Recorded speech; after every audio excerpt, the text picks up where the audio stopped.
லங்கா விதுலிபல மண்டல சேவைக்கு பிரசாத் தீமனான என்பதாக இந்த தகவல் இவ்வாறு தரப்படுகிறது. இப்பயு லாபியன் ருப்பியல் பில்லியன் எக்கசிய துலஹக்மன் நயகவி மட்ட வேவலா என்பதான செய்தியாக இது அமையப்பெறுகிறது.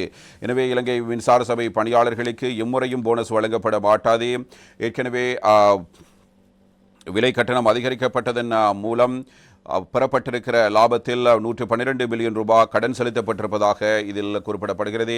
மின்சார சபை பணியாளர்களுக்கு மேலதிக கொடுப்பனவை பெற்றுக் கொடுக்குமாறு மின்சார சபை தொழிற்சங்கங்கள் கூறியுள்ள போதிலும் தற்போதைய சூழ்நிலையில் மேலதிக கொடுப்பனவை பெற்றுக் கொடுக்காமல் இருக்க மின்சார சபையின் பணிப்பாளர் சபை தீர்மானித்திருக்கிறது. இந்த வருடத்தில் மின்சார சபை பெரும் லாபத்தை பெற்றுக் கொண்டிருந்தாலும் அந்த நிதியை கடன் மீள் செலுத்துகை மற்றும் மின் கட்டணத்தை குறைப்பதற்காக ஒதுக்கீடு செய்ய நடவடிக்கை எடுத்துள்ளதாக பணிப்பாளர் சபை சுட்டிக்காட்டியிருக்கிறது. இலங்கை மின்சார சபை லாபமடையும் நிலையை அடைந்துள்ள நிலையில் இன்று 10ஆம் தேதிக்கு முன்னர் மேலதிக கொடுப்பனவை பெற்றுக் கொடுக்க நடவடிக்கை எடுக்குமாறு இலங்கை மின்சார சபையைச் சேர்ந்த தொழிற்சங்கங்கள் இவ்வாறு கோரிக்கை விடுத்திருந்தன.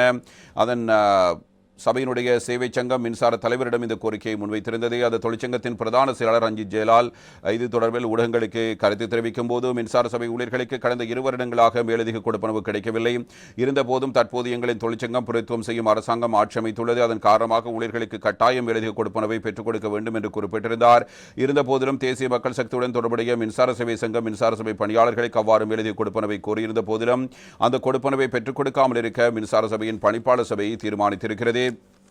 அதற்கமைய மின்சார சபை பணிப்பாளர்களுக்கு மேலதிக கொடுப்பனவை பெற்றுக் கொடுக்காமல் இருப்பது தொடர்பில் மின்சார சபையின் பணிப்பாளர் சபை இறுதி தீர்மானம் எடுத்துள்ளதாக மின்சார சபையின் ஊடக பேச்சாளர் தனுஷ்க பராக்கிரமசிங்க தெரிவித்திருக்கிறார். மின்சார சபைக்கு இந்த வருடத்தில் பெரும் வருமானம் கிடைத்துள்ள போதும் அதில் 112 பில்லியன் ரூபாவை பெட்ரோலிய கூட்டுத்தாபனம் உள்ளிட்ட நிறுவனங்களிலிருந்து பெற்றுக்கொண்ட கடனை மீள செலுத்துவதற்காக ஒதுக்கப்பட்டுள்ளதாக அறிய முடிகிறது.